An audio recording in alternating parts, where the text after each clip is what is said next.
Hello दोस्तों, स्वागत है आप सभी का। आज की इस वीडियो में भी हम योग के ऊपर ही चर्चा करेंगे कि कैसे कॉम्बिनेशंस को रीड करते। फिर आने वाले वीडियोस में हम राजयोग और धन योग के ऊपर चर्चा करेंगे, क्योंकि कुंडली के अंदर जो प्रोफेशंस हैं उसको डिसाइड करने में कहीं ना कहीं ये एक इम्पॉर्टेंट फैक्टर होता है कि हम सर्विस की तरफ जाएं, राजयोग काम करेगा, या फिर हम बिजनेस की तरफ आए क्योंकि धन योग काम करेगा। वो प्रोफेशंस को समझने के लिए बहुत इंपॉर्टेंट फैक्टर बनेगा।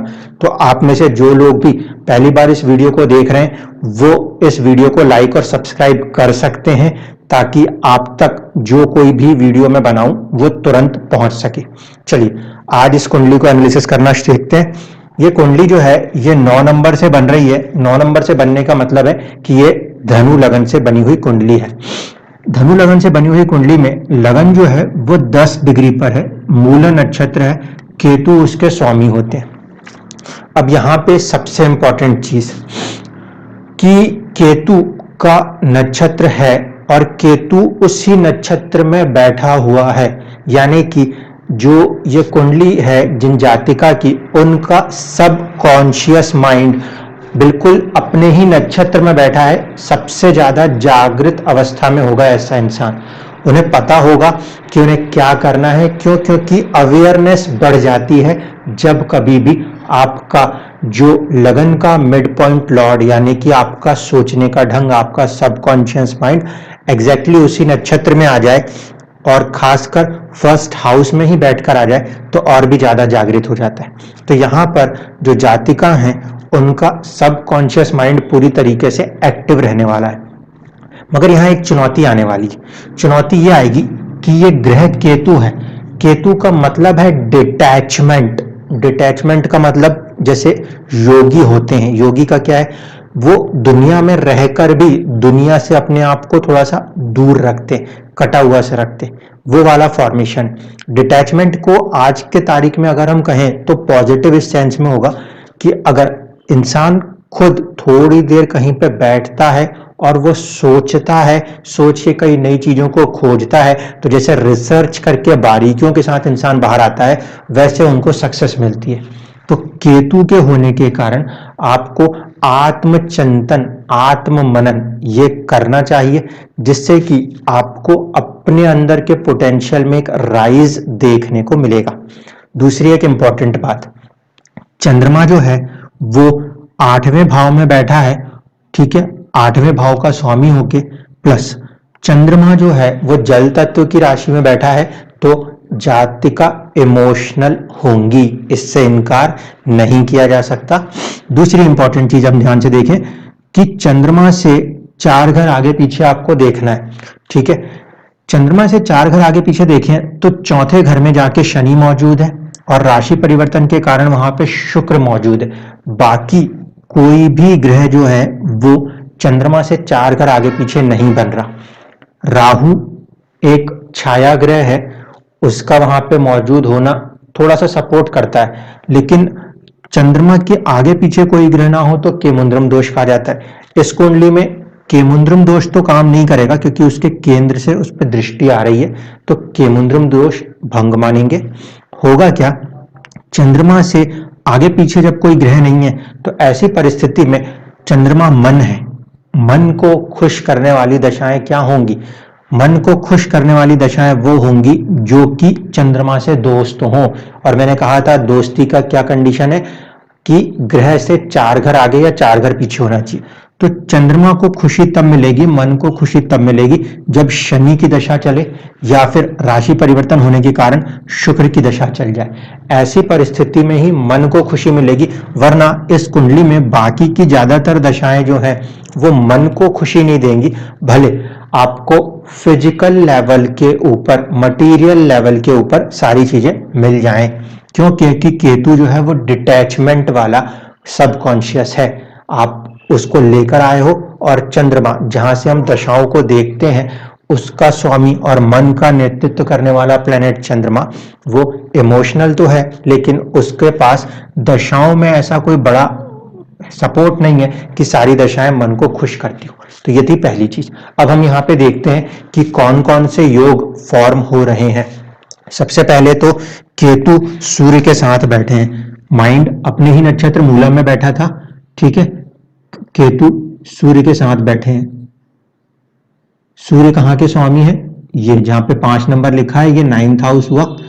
केतु के पास क्या आएगा, केतु गुरु की तरह बिहेव करेंगे क्योंकि गुरु की राशि में बैठे हैं, तो ये हो जाएंगे 1 और 4। 1 और 4 इंसान के पास खुद एक किस्मत का कॉम्बिनेशन होगा 1 और 9।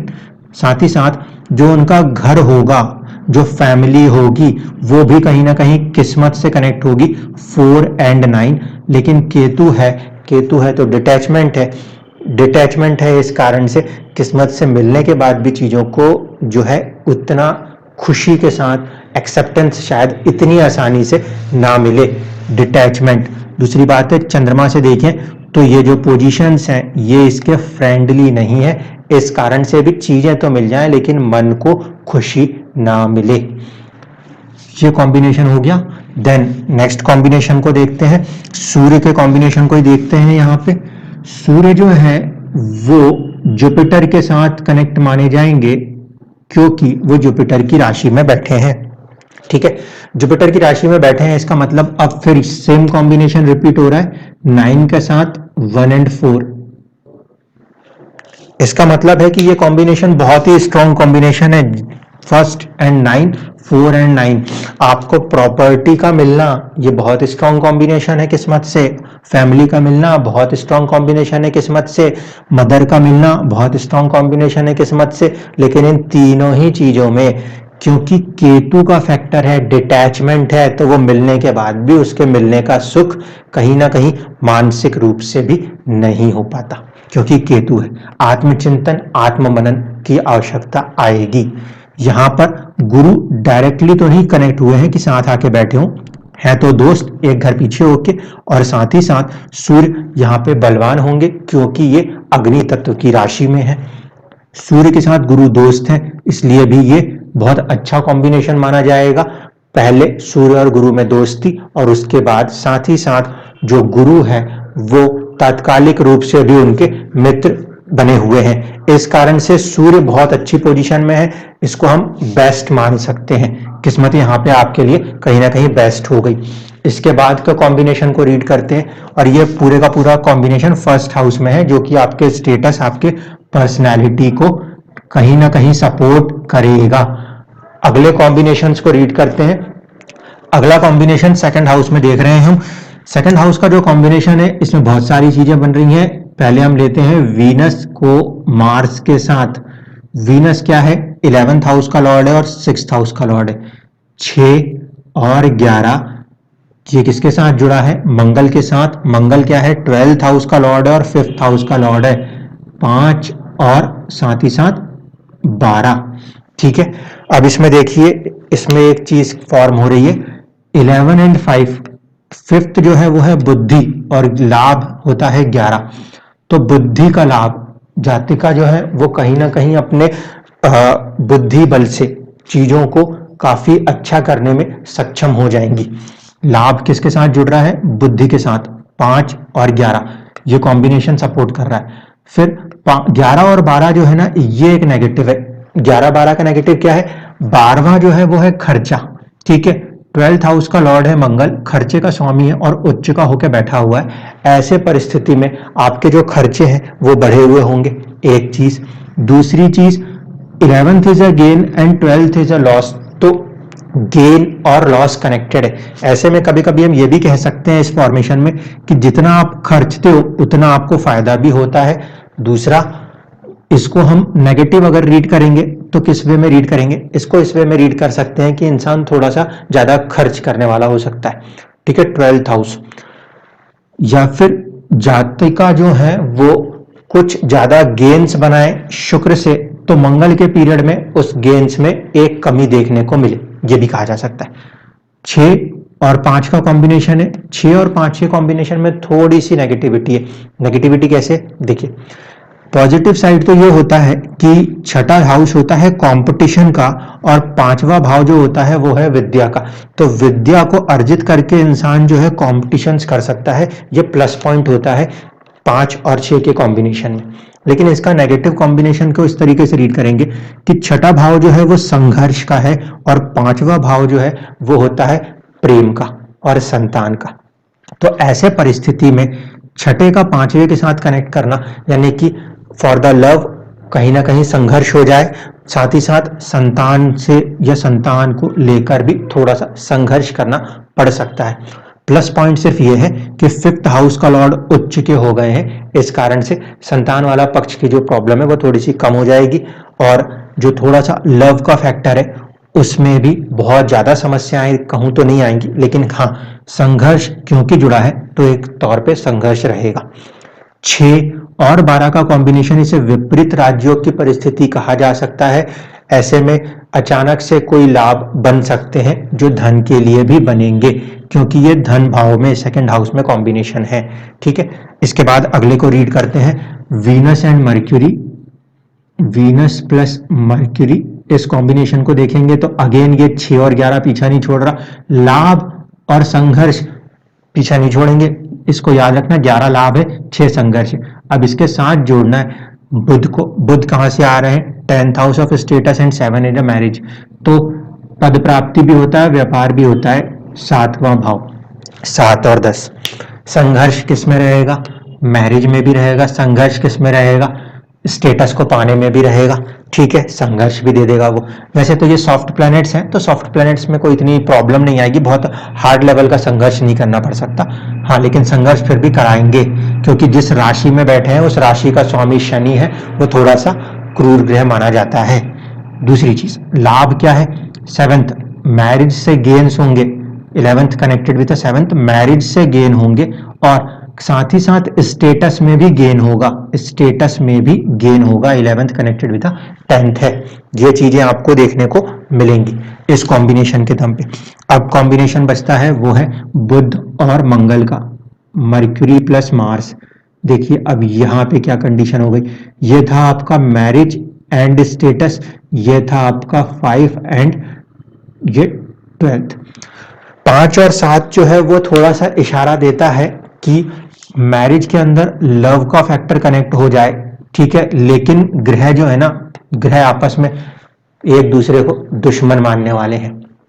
ठीक है, मंगल और बुध ये फ्रेंडली नहीं माने जाते, इसीलिए लव मैरिज की तरफ अगर बढ़ना भी चाहे इंसान तो भी नाकामयाबी मिल सकती है या दुख मिल सकता है इस कॉम्बिनेशन में। भले ये कॉम्बिनेशन 5 एंड 7 है, बट ये प्लैनेट्स आपस में फ्रेंडली नहीं है। दूसरी चीज, 10 और 5 का कॉम्बिनेशन, 10 और 5 का कॉम्बिनेशन भी अच्छा कॉम्बिनेशन है।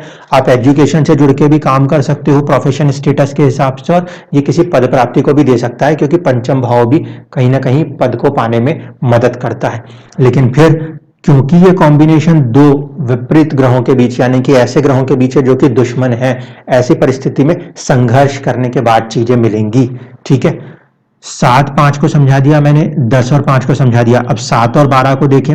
7 और 12 का मतलब हो सकता है अगर हम व्यापार में आना चाहें तो व्यापार में कहीं ना कहीं हमको क्या चाहिए, हमें यहां पे लगेगा 12th हाउस का सपोर्ट, यानी कि हॉस्पिटल या विदेश वाले कामों में हम व्यापार कर सकते हैं। अन्यथा व्यापार में खर्चा, मैरिज में खर्चा, 10th हाउस स्टेटस में खर्चा, स्टेटस में विदेश या स्टेटस जो है वो विदेश से जुड़ के, हॉस्पिटल से जुड़ के, जो 12th हाउस की चीजें हैं उसके साथ जुड़ के बनाया जा सकता है इस कॉम्बिनेशन के दम पर। ठीक है, अब इसमें देखिए व्यापार के घर से अगर देखा जाए तो व्यापार के घर से व्यापार का जो मालिक है वो थोड़ा सा अपने से षडाष्टक हो रहा है। मैरिज के लिए भी षडाष्टक है, व्यापार के लिए भी षडाष्टक है, लेकिन कहीं ना कहीं जो आपको यहाँ पे एक नक्षत्र मिलेगा, वो नक्षत्र शुरुआत होगी मंगल से 6 डिग्री, और 6 डिग्री के बाद जाके आपको नक्षत्र जो मिलेगा वो मिलेगा राहु का नक्षत्र आद्रा। आद्रा में राहु की मौजूदगी, राहु का यहाँ मौजूद होना सपोर्ट कर सकता है, क्योंकि 7th हाउस जो है उसको जागृत कर रहा है आपका ये राहु। तो बिजनेस के लिए ये पॉइंट सपोर्ट कर रहा है, लेकिन बुध का इससे षडाष्टक होना उसको चुनौती दे रहा है। वैसे ही शुक्र और मंगल साथ में बैठे हैं, कहीं ना कहीं इस हाउस का कुछ पार्ट जो कि मार्स के पास आता है नक्षत्र, उतना पार्ट एक्टिव है, तो उतने समय तक आप सर्विस कर सकते हैं। ये कॉम्बिनेशंस भी हमने देख लिए। अब देखिए एक कॉम्बिनेशन है जो कि राशि परिवर्तन के कारण बनेगा। वो राशि परिवर्तन के कारण बनने वाला कॉम्बिनेशन कितनी चीजों को कैसे कैसे बदलेगा अब समझिएगा। शनि का रोल आएगा अब, ठीक है। शुक्र को उठाइए, यहां पे बिठाइए और यहां से उठा के शनि को यहां बिठाइए। तो पहले कॉम्बिनेशन कर लेते हैं हम शुक्र और शनि, क्योंकि ये सबसे प्रबल योग बन गया हाउस एक्सचेंज के कारण। अब देखिए संघर्ष ने पीछा नहीं छोड़ा है, कंपटीशन ने पीछा नहीं छोड़ा है, लेकिन लाभ ने हमेशा साथ देना है। यहां पे शनि किसके साथ जुड़ेंगे, second house and third house. तो 2 और 3 ये कॉम्बिनेशन क्या है, सेविंग्स, सेकंड हाउस का लाभ है, ठीक है। और ये कॉम्बिनेशन क्या है, ये सेकंड हाउस के लिए, सेविंग्स के लिए संघर्ष भी है। संघर्ष भी करना पड़ता हो और लाभ भी करना पड़ता हो, ऐसा तो खासकर बिजनेस में ही होता है। तो इसको भी हम इस तरीके से रीड कर सकते हैं। दूसरा 3 और 6 का कॉम्बिनेशन है, अगेन संघर्ष है, तो संघर्ष के साथ साथ क्या है, पराक्रम है। पराक्रम और संघर्ष मिलेंगे तो जाहिर सी बात है विपरीत राजयोग होगा। इंसान लग के मेहनत कर रहा है तो रिजल्ट निकाल लेके आएगा, इसलिए ये कॉम्बिनेशन विपरीत राजयोग की तरह काम करेगा, 3 और 6 का कॉम्बिनेशन। जबकि 3 और 11 का कॉम्बिनेशन क्या काम करेगा, ये काम करेगा ब्रेवरीज के लिए, करेज के लिए, करेज का लाभ। इंसान ये जातिका जब भी अपना करेज दिखाएंगी तब तक उनको कहीं ना कहीं उसमें भी लाभ बनता हुआ नजर आएगा। तो ये हो गया शुक्र और शनि का कॉम्बिनेशन। इसमें 6, 2 और साथ साथ 2 और 11 ये कहीं ना कहीं आपको सपोर्ट कर सकता है फॉर द बिजनेस। अब शनि यहां बैठेंगे तो फिर इतने सारे ग्रहों के साथ कॉम्बिनेशन है, अब इनको लगाते हैं। शनि का कॉम्बिनेशन है मार्स के साथ मंगल, इसको रीड करें तो ये क्या है, धन की सेविंग्स और करेज। मंगल क्या है, 5th हाउस और साथ साथ आपका 12th हाउस। तो एक तरफ अपने बुद्धि का प्रयोग करेंगे तो धन जो है उसके साथ कनेक्शन बनेगा, लेकिन यहाँ पे ये एक चुनौती आएगी क्योंकि ये दोनों ग्रह जो है ना वो आपस में हार्ड प्लैनेट्स भी हैं और बहुत ज्यादा फ्रेंडली नहीं होते। शनि जो है वो मंगल को अपना दोस्त नहीं मानता, इसलिए ये थोड़ी सी चुनौती देंगे आपस के टकराव की स्थिति के कारण। तो 2 और 5 के कॉम्बिनेशन का मतलब है कि जातिका जो है अपने धन को, सेविंग्स को अपने बुद्धि के दम पे बनाने में बहुत अच्छे से सक्षम होंगी, और सेविंग्स को खर्चने के लिए भी यही मंगल है। तो यही मंगल का अगर कनेक्शन ठीक कर दिया गया तो वही बुद्धि चीजों को रोकेगी भी और सही तरीके से खर्चेगी भी। नेगेटिव नहीं है, सही तरीके से खर्च के उससे और लाभ बना सकती है। ऐसे में जो है इंसान वो कई बार बहुत अच्छे से दिमाग लगा के शेयर्स में पैसा लगाता है, खर्चता है, इन्वेस्टमेंट करता है और अच्छे से गेन्स भी बना लिया करता है। 3 और 5 पराक्रम भी बिल्कुल बुद्धि को लगा के इंसान पराक्रम का यूज करेगा। कहाँ कितना कैलकुलेटिव होके काम करते हैं ये 3 और 5 बता रहा है। 3 और 12 पराक्रम जो है वो कभी कभी नुकसान भी दे सकता है, खर्च 12th हाउस ये दे सकता है, लेकिन 3 और 12 फिर विपरीत राज्य हो गए। इस कारण से कभी कभी गलती से किया हुआ खर्चा भी फायदा देने में सक्षम हो जाएगा इस कॉम्बिनेशन में। लेकिन ये हार्ड प्लैनेट्स हैं सूर्य और मंगल, इसलिए इसमें थोड़ा सा संघर्ष ज्यादा लगेगा। अब बात करते हैं शनि और आपके बुध की।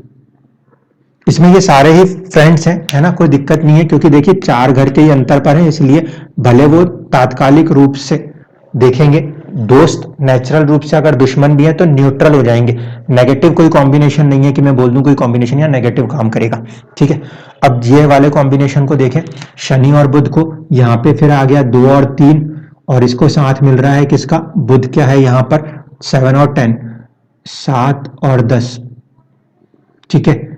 दूसरा है वो धन, सेविंग्स, और 7th जो है वो केंद्र हो रहा है, तो केंद्र का सपोर्ट मिल रहा है, पिलर सपोर्ट मिल रहा है आपके सेकंड हाउस सेविंग्स को। 7 और 3 करेज, और करेज के साथ मैरिज, ये कॉम्बिनेशन भी जो मिल रहा है ये केंद्र का सपोर्ट मिल रहा है किसको, करेज को, ठीक है। थर्ड हाउस को अगर सपोर्ट मिल रहा है इसका मतलब है कि ब्रेवरी मौजूद रहेगी।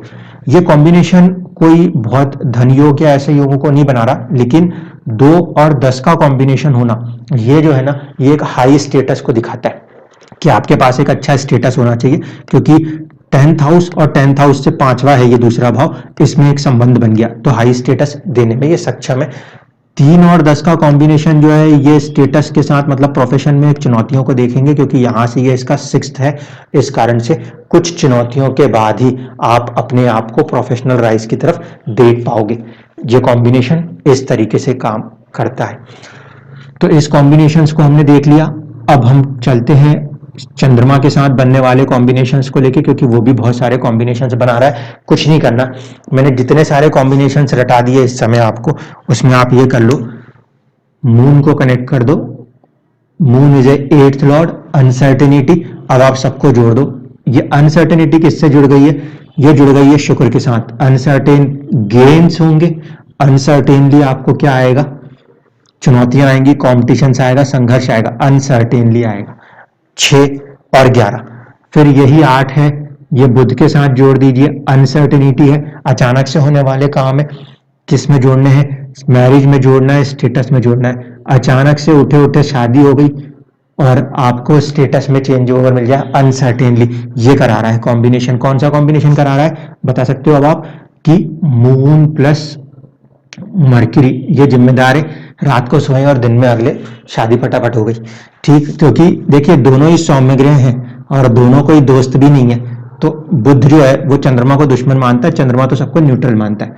अब बताते हैं 8 के साथ कॉम्बिनेशन मंगल को लेकर। मंगल क्या है?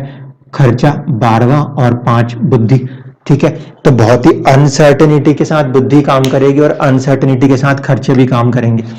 मतलब जहां नहीं चल सकती वहां भी दिमाग चल सकता है और जहां नहीं खर्चे होने वहां भी खर्चे हो सकते हैं। संभावना क्यों बनेगी ऐसी? क्योंकि चंद्रमा जो है ना, एक तो वो 8वें का स्वामी है और दूसरी बात है कि वो बहुत चंचल होता है।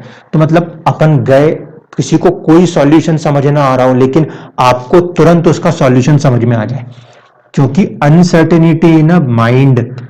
जब बड़े बड़े लोग परेशानियों का हल नहीं निकाल सकते, आप निकाल सकते हो। अनसर्टेनिटी 5th हाउस के साथ कनेक्ट है। जो दूसरे लोग सोच भी नहीं सकते, आप उसको सोच भी सकते हो। ये पॉजिटिव कॉम्बिनेशन के तरीके से काम करेगा। खर्चे के साथ भी कोई बुराई नहीं है। खर्चा अगर जुड़ रहा है तो जुड़ किससे रहा है? विपरीत राजयोग से जुड़ रहा है। इसीलिए ये कॉम्बिनेशन को बहुत बुरा नहीं मान सकते, ये पॉजिटिव कॉम्बिनेशन है। चंद्रमा की जब दशा चले तो उस कंडीशन में हमारी सलाह यही होगी कि आपको अपना एक पोटेंशियल यूज करना चाहिए। ये पोटेंशियल कौन सा है? ये पोटेंशियल है 8th हाउस का। यानी कि आप किसी भी तरह से जो एक साइकिक हीलिंग है वो करने की क्षमता रखते हो, आपको उस पोटेंशियल को यूज करना चाहिए। देखिए उससे दोनों चीजें बनेगी।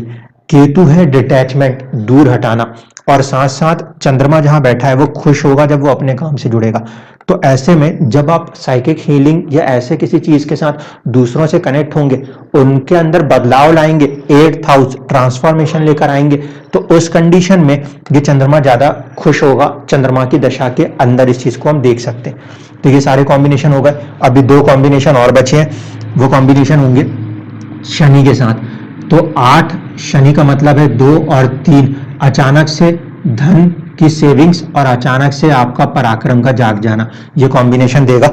चंद्रमा चंचल होता है, शनि क्रूर होता है, इसलिए इस कॉम्बिनेशन में थोड़ी सी टकराव की स्थितियां बनती हैं, क्योंकि ग्रह जो हैं एक सौम्य और एक थोड़ा सा क्रूर ग्रह।